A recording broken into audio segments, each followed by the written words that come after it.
furaha yako ilikuwa ni kuibia wanaume. Yeah, because wali destroy life yangu. Na wewe umesema tukiwa off air kwamba mwanamke kahaba anapoingia katika ukahaba kuna ukahaba njia tatu. Njia ya kwanza ikiwa ni first of all ndio nimesema ukiona kahaba kwa barabara first of all si mjudge. Kahaba ni mara tatu. Ndio. Kuna mwenye wa kujitakia. Amesema yani ni ile hataki kuchoka na hataki kufanya job. Ndio. Kuna mwenye ako heartbroken. Na kuna mwenye huyu watatu, huyu watatu anasema ni for fun. Huyu kuna mmoja ako na shida, mwingine aliumizwa moyo na mwingine ni for fun. Okay. So ukiona mtu kwa njia first of all before you judge somebody, because ndio nikwambia watu wao wanachukulia hiyo jina ukahaba wanawadharau watu. Unaona mtu unaona kama ni mchafu. Yaani si mchafu physical, unaona kutumia tabia anafanya, si mtu ambaye ni mzuri. But kitu ya kwanza tunafaa kuonesha watu upendo. Don't judge somebody ukimwona vile anakaa. Hata ukipata na mtu kwa njia kuwa taka kutilia maanani nini mbaya juu. I remember such a time kulikuja wazungu kwa Inange Street, walikuwa wamekuja kutembea huku Kenya. Na walikuja walikuwa wamehost a hotel, Six Hotel. Okay. Wakati walikuja walituambia tumekuja Kenya, tumekuja kutembea kwa street. Tukashindwa ni clients even isijua mapasa alikuwa servants of God. Akatuambia tunakuja kuwapreach but tutawalipa. So walikuja kwa Inanga wakatuongelesha, wakatushulao, wakatupikia coffee. So tukaona kumbe tunaweza pende, kumbe kuna wanaume wazuri zaidi wenye walituwa jitungekaa mahali kwa street kila mtu anakuambia nini nimefanya kuja tao. Yeye anakuambia msiki ukahaba ina do ndio nimeka. Yeye anakuambia mimi niko na shida. But unauliza mtu wa shida, siwewe ukafungue kazi ya kibanda uzi hata sukuma. Mwingine anakuambia mimi najua ndio pesa ya haraka. Yaani kila mtu akona story yake. Hakuna sababu zake. Na sababu yako ni kwa sababu ulipata mimba na jamaa akakuacha akamwendea mwanamke ambaye ako na pesa na ni mkubwa kumshinda. Sasa exactly what were you doing to this man? First of all ningekumbuka ile kitu nilifanywa na mimi. Na kubebea simu, everything, sitaki kujua. Na siko na deal na Africa. Nilikuwa kama Africans ndio wabaya sana. So nilikuwa na deal na white people. Mtu mzungu alikuja tu Kenya juu najua ataniambia siku ngapi atakaa Kenya. So ni lazima ni mdhulumu. Nasema mwanaume ni mwanaume, ni ngozi tu. So nilikumbuka nimeshikwa, I remember such a time hiyo siku lakini sikushikwa juu ya kuiba, nilipatikana tu kulikuwa na msako. Shikwa nikapelekwa Lang'ata prison. Na nikakaa 1 month. Okay. Ulikuwa umeshikiwa nini? Prostitution. Okay. Nikapelekwa City Hall kotini, nikafungwa. Okay. Kwa mwezi mmoja. Kwa mwezi mmoja nikamaliza kifungo. Ulishindwa kutoa fine? Nilijibu jaji virudi. Ulimwambia nini? Aliniambia ulipatikana jana kama unapiga umalani. Kama wewe unaonaje? Kaniambia nimekufunga mwezi. Na fine ya ngiri obviously that inatoa pesa hiyo nilikuwa tu ndio naingia kwa street. Okay. Kaniambia enda Lang'ata mwezi ushike adabu. Asiyefunza na mama. Kumbuka kile kumbe ile msamo mzazi anakuambia. Usiyefunza na mama. Usiyefunza na sasa ulimwengu hapo ndio kaanza kufunza. How was life in the prison? Hey, my friend. Maisha ilikuwaje? Ni hell. Prison ni hell. Mtu akifikiria tumepeleka mtu prison na change. It's better umuombe. Kuliko kumpeleka prison. Anaenda kuwa mgumu zaidi. Sasa unakuwa Mang'ata times 2. So kuna kuta wengine unakuonesha wewe unakuja huko na nini, unamwambia mimi sijui nini, mwingine anakuambia yako si kesi. Huko za tufulie hizi kunguru. Hizo manguo zao wafulie. Sasa itabidi tena huko kuwe crazy. Kwa sababu wasikutumie vibaya. Kuna mpaka lesbianism kwa prison. Did you do it? I can't. Okay. Because I know first of all even though I was sick when niko born again, but I know why God destroyed Sodom and Gomorrah. Okay. He destroyed because of homosexual and lesbian. Hiyo ndio kilifanya Mungu destroy Sodom and Gomorrah. Even though sikuwa nimeokoka. Immorality immorality. But ndio kuna ile immorality beyond. Immorality is immorality. Hakuna beyond. Hiyo ni zaidi lesbian, my friend. Hapana. Sasa maisha yako ulikuwa umezoea wanaume. Ukiwa uko ndani, how was life? Ulikuwa utamani ilikuwa tu utaishi tu juu nimefungwa na sina otherwise. Remember nilikuwa nimechange mpaka kajina kangu juu nilikuwa najua madhangu ni tough. Nikajiandikisha jina ingine hapo. Okay. So my mama wakati natafuta police station wapi. Yaani ushaona mpaka ume give up na familia yako juu unaisumbua sana. Nilikuwa nasumbua my mom, huo ni mtoto wangu ananilea, nimekuwa mtu wa kushikwa kwa na prison. So nikajua ndanganya ni jini, after 1 month nitakuwa nimekuja. Let me ask you, wakati ambapo ulikuwa unaibia hao wanaume, ulikuwa unawaibia vipi? Kimabavu ama unatumia mbinu gani? Akili yangu tu. Akili nijue kila mtu ana zake. Okay. Kwa tu hizi akili zangu tu. Na kuingiza tu box. Utajua na si duba vile tuseme ati prostitute anakuanga na kamote. Mimi hata sijui kamote ni akala gani. Hapana. Lakini wengi nasemekana kwamba wanawekea wengine hata madawa. Wengine wanawekea dawa, but hizo dawa hizo siku zetu hazikuwa zimekuja. Okay. Yeah. Okay. So ni vile tu, yani kila mtu alikuwa, acha nikwambie, unaona kwa street, kila mtu anajua nini imempeleka pale. Kama umeenda pale hivyo juu ni job, you will enjoy that life. But ukikumbuka in your heart kuna mtu aliharibu life yako na usichana wako, hata una time na huo mwanaume. So either nikasimu taweza mdanganya, nipatie simu nipigie mtu hapa nje unaenda. Yani tu janja ni twingi. Okay. Your worst experience katika hii kazi ya ukahaba ilikuwa ni gani? Unaweza miti mtu atakukuua. Kuna ladies until today tujue kwenye walienda. Wewe kitu ambacho umepitia. Nimeona. Kitu gani ulipitia? Nikamit na clients, and these big estates. Akaniambia nimpatie time kidogo apande upstairs. After that akaniambia, my God, they refuse your sacrifice. Yes. My God, they don't want your sacrifice. Hawataki kafara yako. Because wangebandem kwa street na mashetani zimesema ziletea mtu zitolewe kafara. So wewe unapotea hivyo until today kuja kosa dem kama 10 ama 7 wamepotea. So umeingia na mwanamume ndani ya nyumba, akapanda juu, akateremka. Alipokuja akakwambia, my God, they refuse your sacrifice. What? Yes. Ulifanya nini? Hakuna. Niko ukushtuka. Hata I don't care. Who is God? That time. That time, who is God? Singetaka kujua. Naambia okay, you have wasted my time, pay me. Nini pesa yangu mmoja nitoa kwa street bure? Roju. Liwe liwalo. So alikulipa? Ananilipa naenda. Mwingine anakuja.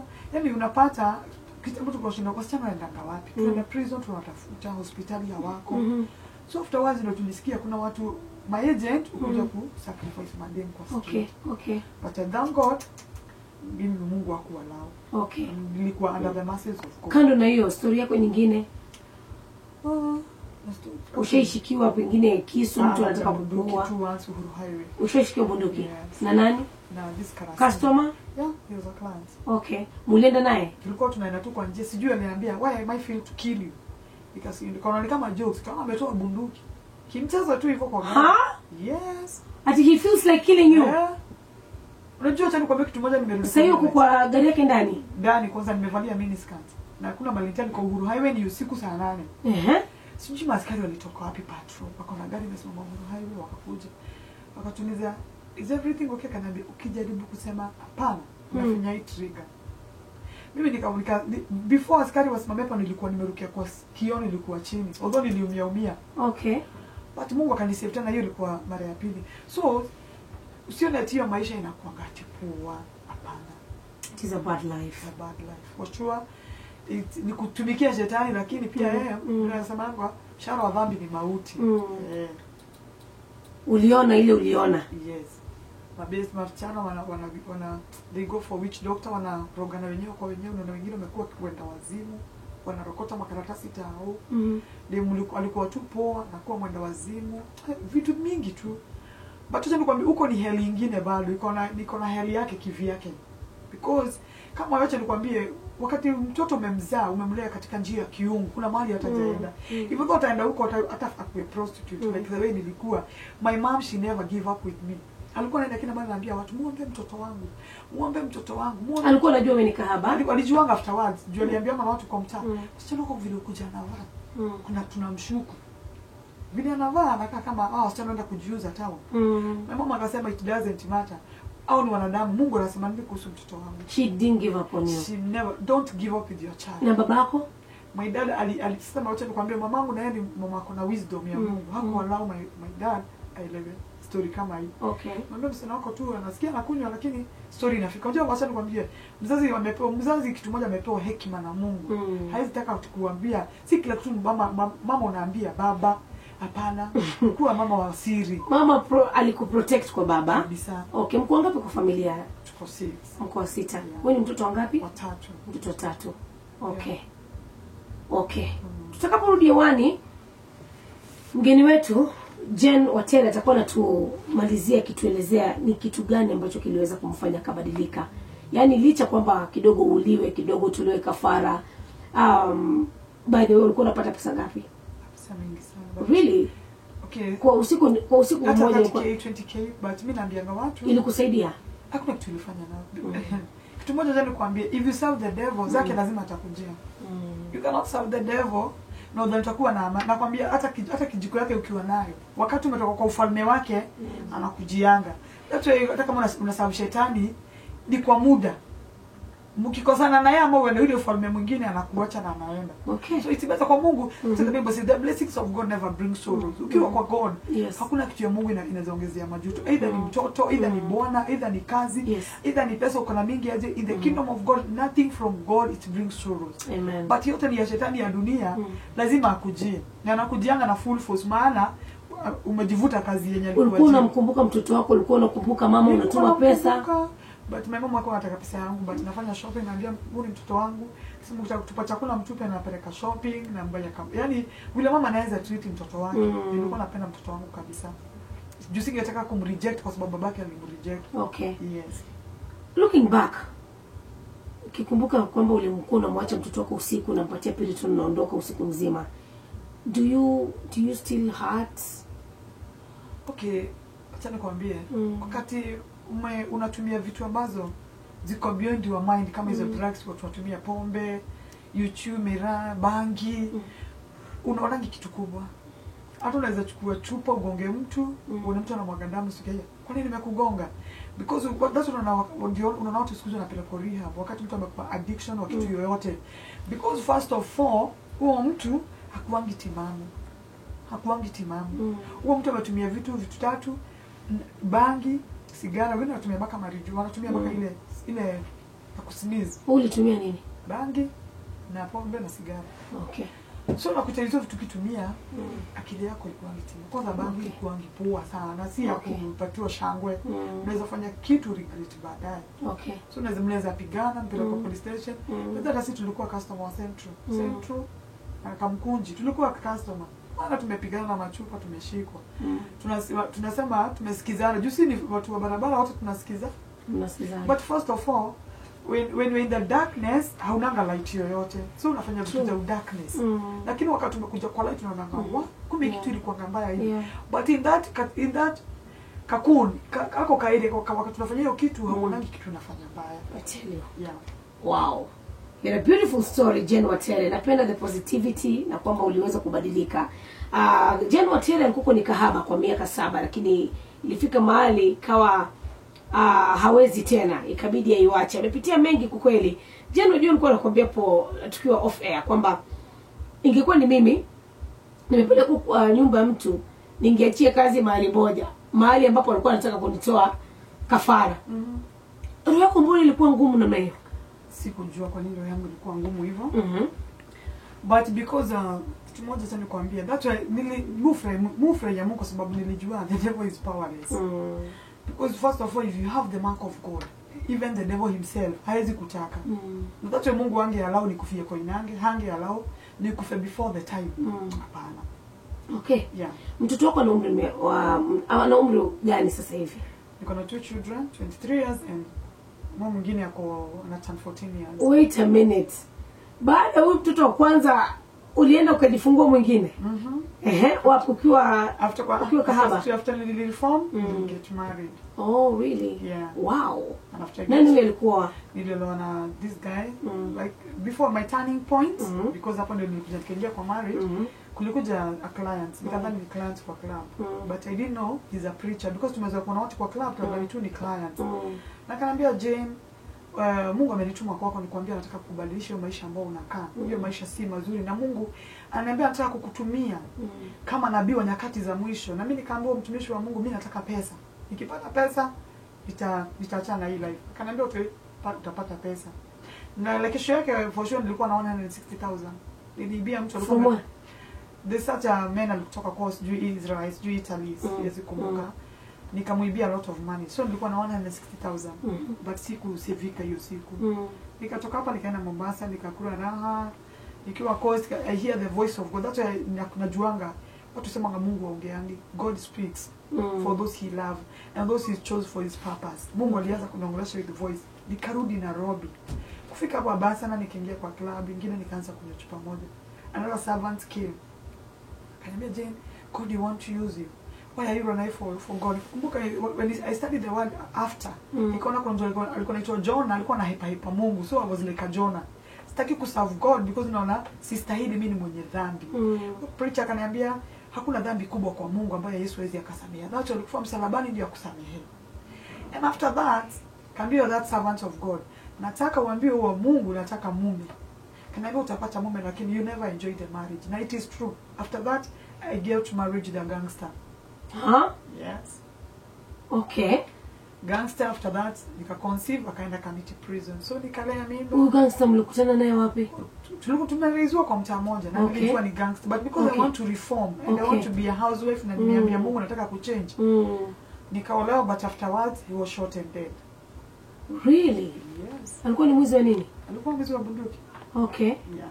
But pia lakini ulikuwa unajua ni mwizi wa bunduki. Nilijua ni mwizi, nikajua kama Mungu amenibadilisha mimi ni kahaba, hata mwizi si atabadilika. Ndio. So nilikuwa namuombea, mwambie maisha unaenda kuiba si mzuri. Na mwencourage kama vile bibi na bwana wanaongea. Asubuhi akitoka unajua ni kazi ya gani. Mimi nilikuwa tu kwa news, nigojee kama nitaona mali popote waizi wameuawa. Hiyo ndio ilikuwa kazi yangu, nikimuombea tu. Nikiona amerudi naambia Mungu asante. Na yeye alikuwa anajua ulikuwa uko kahaba. Na yeye alijua tu nilikuwa kahaba, nimereform. So mimi maisha yangu ilikuwa abadilike, tuishi kama bibi na bwana. But it is mapenzi hiyo ilikuwa ni mapenzi yangu. That's what the Bible says, the plan of men haisifaulingi. So mimi akapasa na akaniachia mtoto mdogo, akiwa mdogo. Na nikamwambia Mungu, kama hiyo ndio mapenzi yako Mungu, nitaka tu kuniwin ili nitoke kwa ile maisha, niko ready kukutumikia. Huyo mtoto wako mwingine uliyemzaa, ulimkuza vipi? Ulipata nini majaribu kurudi tena? Nilikuwa sikurudi maana mume amekufa, maisha imeanza tena zero. Basi nikamwambia to God, I need your grace. Kama Mungu umeniokoa with purpose. Let me tell you what, people they think the salvation, kama wama demonstrate muambia, salvation it is a journey. Don't think it's the blood and the tea. No, ni upitie kwa jango hata unakosa mpaka hiyo food, mtu anajua kwa inange vile kuko. But I thank God because Mungu kupatia grace. Yes. For now mimi ni preacher, naambianga watu there is still hope. Na usijichukie venye huko. I used to counsel the children in the school. Naendanga kwa churches kuongelesha watu. Siwezi taka mtoto wa mtu. That is what I see. Apitie maisha ambayo nilipitia. Wakusikia asikie, wakataa akatae. But mimi nilitumwa na Mungu kama life saver ya maisha ya watu. Mungu wacha nikwambie, si eti Mungu wako kwa kiti anaona mimi yale napitia. Angezuilia. Pia mimi ningetaka nisome, ningetamani kuwa msichana mzuri, ningetamani kufanya harusi ya kanisa. But if it God allow me to pass that because of him, ningesema nini? Okay. Yeah. Katika kazi yako, unajua kuna vitu vingi ambavyo mtu anajiexpose to. Did you ever get sick? Did you expose yourself to sickness? No. God, Mungu alinipreserve tu. Mungu by the grace of God Mungu alinihurumia. Because nikwambie, even though unaweza hata ukagonjeka na Mungu ni amekutumania anataka kukomboa, anaweza kuponya. Mungu hawezi tumana kwa inange ukuje utolewe na nataka ukufe. Kwa hivyo ukupata ugonjwa wote. God preserve me. Wow. Yeah. Okay. Hala sijui mtu usiwa limitiwaji from nikiwa mtoto mdogo sijui. But najua si mtu si encourage mtu afanye hiyo maisha. Hapana. Hiyo si maisha mzuri. Tunaweza encourage mtu. The Bible says kuna kahaba saizi anakusikiza. Na roho yake labda ilikuwa kama yako ngumu. Okay? Na najua wengi ni mashabiki wangu. Anakusikiliza sasa hivi, unaweza kumpatia ushauri gani? Kile kitu tunaweza ambia mtu, acha na hiyo life. Kitu ya pili wacha nikwambie, the Bible says, whatever shall in the book of Deuteronomy 28, whatever shall touch with your hand, it is blessed. Kwa hivyo hakuna mali imesema ukiuza mwili wako umebarikiwa. Hakuna scripture kama hiyo kwa Bible. But Kenya Mungu amesema whatever you touch with your hand, you are blessed. Kwa hivyo unaweza kuuza hata nyanya, unaweza uza anything. Unajua kitu moja tuko na mentality gani? Watu tunaona kama wewe ni fala. Kwa sababu ile job unachapa nao na kulingana venye huko, wewe ni mtu classic. Kwa sababu ya maisha ya baada ya hii maisha tunaishi. Kuna maisha. Let me tell you one thing. No, the servants of God wakati na preach about Bible tunaangalia kama hadithi za kale za Abu Nuwasi. tu wana story ya God ni ya Bunwasi. No. There is life, there is heaven and there is hell. Hizo ziko. Totally ziko. Because me, I remember one day God revealed for me the hell. It is not a dream. God took my spirit. Na kanaonesha, you see, hapa ni kwenye walinikataa. And I was asking God, kwa nini Mungu basi uliumba watu na ukawapeleke jehanamu? God spoke to me. The Spirit of God spoke to me, akaniambia, because they have rejected me, I have rejected them. Okay. So after you reject God, atakureject na utaenda the lake of the fire. Okay. Yeah. Wow. Yeah. So mi waongelesha watu. Na encouraging watu. Na pia sinyimanangi namba yangu ya simu mtu akataka. Because kuna watu wako na private mambo zake. Thank you. Hawatakangi kushare kwa kama vile na share mimi I'm never ashamed because mimi nataka kunisave life ya mtu. Because nilikwambia first of all nakuta watu kuna spirit ya masturbation, watu wameshikana hiyo spirit, unakuta mtu akombaka kwa church, but hiyo spirit because ajaye na kuconfess kwa mtu inamsumbua mpaka kiasi cha kwamba wengine hata wanajiua. Nimeongea na watu kadhaa na Mungu by the grace of God Mungu amewadeliver na wametoka kwa hiyo spirit ya masturbation, immorality. Na usiache nikwambia kitu moja my dear, usidhani prostitute ni wanawake tu, pia kuna wanaume naongeanga nao. Wananiambia mimi nalanga na bibi yangu lakini lazima nipite Koinange. Inawezaje chai kitu? Na yeye sana bibi yake anajua kuna mume kwa nyumba, but yeye pita Koinange is a spirit, si kupenda kwake. Okay. Na Mungu anaongea nao na nampatia mashauri na encourage na namwambia that is not the life. Tunakupata kwa namba gani kwa sababu ya muda? Okay, ukitaka kunipata kwa namba yangu ni 0721 651407. Acha nirudie tena. Unapeleka mbio 0721 651 407. Yeah, that's my number. Kwa mtu yote ambaye pengine angependa kuwasiliana na Jane Watere ambaye sasa hivi amebadilika, alikuwa kahaba, sasa hivi unasema uko katika kanisa, unahubiria wasichana ambao wana ni makahaba. Yes. Okay, na mtu yote ambaye anataka kubadilika kubadilisha maisha yake. Jane anapatikana kwa 0721 651 407. Anatoa ushauri wa bure na mnawasiliana zaidi. Iwapo pengine ungependa kwenda naye kwenda kumzungumzia moja kwa moja. Okay. Jane Watere, asante sana kwa kuja katika studio zetu.